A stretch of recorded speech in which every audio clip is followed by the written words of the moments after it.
Assalamualaikum warahmatullahi wabarakatuh. Perkenalkan, kami dari kelompok 6. Di sini kami akan membahas tentang apa saja jenis-jenis observasi sebagai berikut.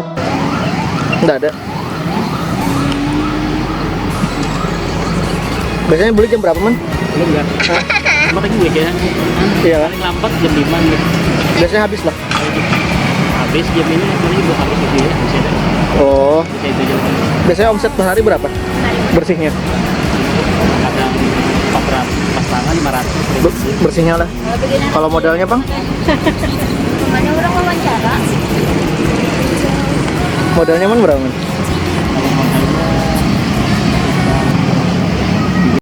Di sini saya akan melanjutkan tentang penjelasan jenis observasi, yang mana selanjutnya adalah observasi obtrusif. Jadi metode ini menggunakan metode wawancara atau kuesioner atau tes atau eksperimen manipulatif terhadap obserview yang ingin kita teliti. Jadi metode ini tentunya akan melibatkan lingkungan sosial di sekitar observer. Semisal kita ingin meneliti tentang kecerdasan anak yang sering bermain games. Nah, dengan metodenya observer bisa menggunakan wawancara dan mewawancarai obserview, atau bisa dengan seorang observer memberikan kuesioner kepada obserview. Sekian. Selanjutnya adalah metode observasi unobtrusive. Jadi metode ini bisa disebut sebagai metode observasi yang tidak mengubah perilaku natural subjek, di mana dapat dilakukan dengan alat ataupun menyembunyikan identitas sebagai observer, termasuk adalah tulisan dan rekaman audio, visual, materi, budaya, objek fisik, jejak-jejak perilaku, arsip, pekerjaan, pakaian, atau benda-benda lain di museum, isi dari buku-buku di perpustakaan, dan observasi sederhana, kamera, video, dan lain-lain, rekaman politik dan demografi. Jadi untuk observasi ini, seorang observer cukup mengumpulkan bukti-bukti seperti surat-surat atau ijazah, sertifikat, rapot dari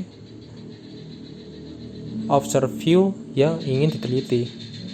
Terima kasih.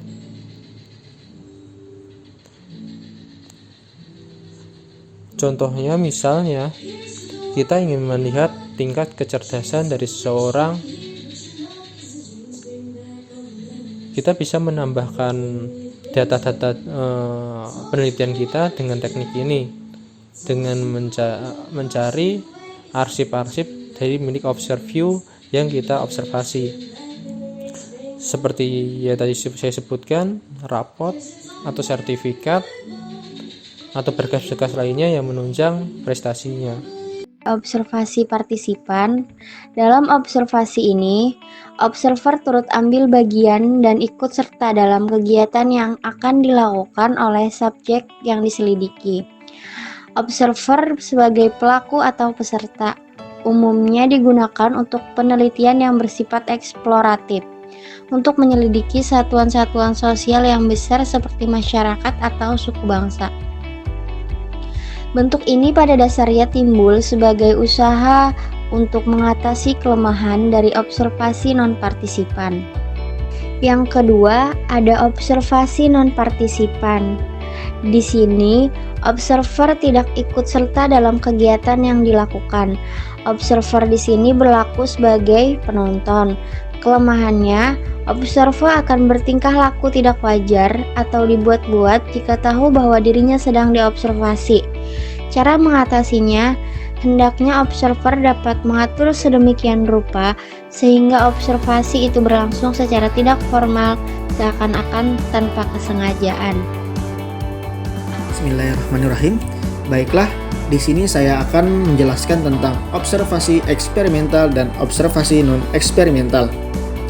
Yang dimana observasi eksperimental adalah kegiatan yang sengaja kita lakukan guna menimbulkan gejala tertentu untuk dapat diobservasi.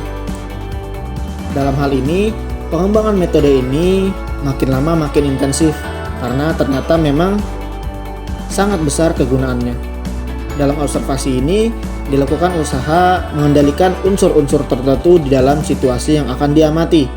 Dengan kata lain, situasi ini diatur dengan tujuan penelitian untuk menghindari atau mengurangi timbulnya faktor-faktor lain yang tidak diharapkan mempengaruhi sistem itu. Lalu, observasi eksperimental memiliki 4 ciri-ciri. Yang pertama, peneliti membuat suatu pemicu berupa situasi yang sengaja diadakan atau diselenggarakan di lingkungan objek yang akan diobservasi. Yang kedua, situasi pemicu ini harus memungkinkan terdapat berbagai macam gejala yang akan timbul. Yang ketiga, seorang peneliti harus diusahakan mengetahui maksud apa sih sebenarnya dari observasi ini, atau sekurang-kurangnya tentang maksud pengendalian faktor-faktor. Yang terakhir, alat pencatat harus dipilih yang benar-benar mampu mencatat, yang teliti mengenai gejala-gejala yang akan timbul di masyarakat. Selanjutnya ada observasi non-eksperimental. Observasi non-eksperimental adalah observasi yang dilakukan dengan tidak menimbulkan gejala-gejala tertentu agar dapat diamati. Selanjutnya ada metode observasi sistematis dan observasi non-sistematis. Observasi sistematis atau bisa juga disebut dengan observasi terstruktur adalah observasi yang dilakukan dengan menentukan terlebih dahulu apa-apa saja yang akan diobservasi. Jadi, lingkup observasi sistematis ini telah dibatasi sesuai dengan tujuan penelitian. Biasanya, observasi sistematis dilakukan secara singkat atau tidak memerlukan jangka waktu panjang. Tetapi dalam observasi ini biasanya dilengkapi dengan alat-alat penunjang seperti not, kamera, ataupun alat perekam suara, dan lain-lain.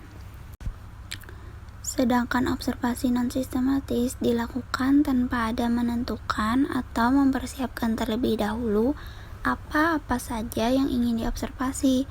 Dalam artian, dalam observasi ini, observer bisa langsung mengamati subjek yang ingin diobservasi.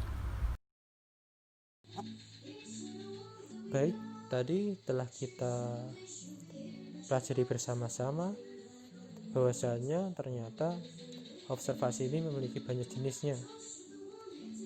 Dan sekarang saya akan membuat gambaran sedikit bahwasanya jenis-jenis observasi ini ternyata saling bisa kita kaitkan satu sama lain, bisa kita gabung satu sama lain dalam tahapan penelitian. Misalnya, dapat kalian teman-teman lihat di tabel atau di gambar yang telah ada bahwasanya di situ ada garis putih kecil dan berpanah. Dari satu sisinya saling berpanah. Artinya bahwasanya observasi jenis itu bisa digabungkan. Misal saya beri contoh, ya di dalam gambar itu terlihat bahwasanya observasi sistematis dan terstruktur itu memiliki garis lurus putih dengan observasi partisipan. Artinya bahwasanya observasi itu dari kedua observasi itu saling bisa digunakan secara bersamaan. Entah observasi sistematis terstruktur dengan partisipan ataupun observasi partisipan dengan cara sistematis terstruktur. Berikutnya ada garis putih tebal yang mana observasi ini tidak bisa saling berkaitan. Misalnya observasi partisipan dan observasi non partisipan. jenis observasi ini tentunya tidak dapat digabungkan dalam saat kita melakukan observasi. Berikutnya, ada juga observasi yang ternyata bisa dihubungkan dengan salah satu observasi aja, namun tidak bisa dihubungkan kembali dengan observasi tersebut. Misalnya yang di garis kuning itu observasi tidak sistematik atau observasi eksperimental. Observasi eksperimental itu ternyata bisa kita gunakan secara partisipan juga. Namun berlawanan bahwasanya observasi partisipan tidak bisa kita berikan treatment eksperimen di dalamnya. Namun sebaliknya, untuk observasi eksperimen dapat kita gunakan terapkan juga di dalamnya, yaitu observasi partisipan. Jadi seperti itu. Mungkin itu penjelasan dari saya. Sekian, terima kasih. Ya, itulah tadi pemaparan singkat tentang jenis-jenis observasi. Sekian, terima kasih. Wassalamualaikum warahmatullahi wabarakatuh.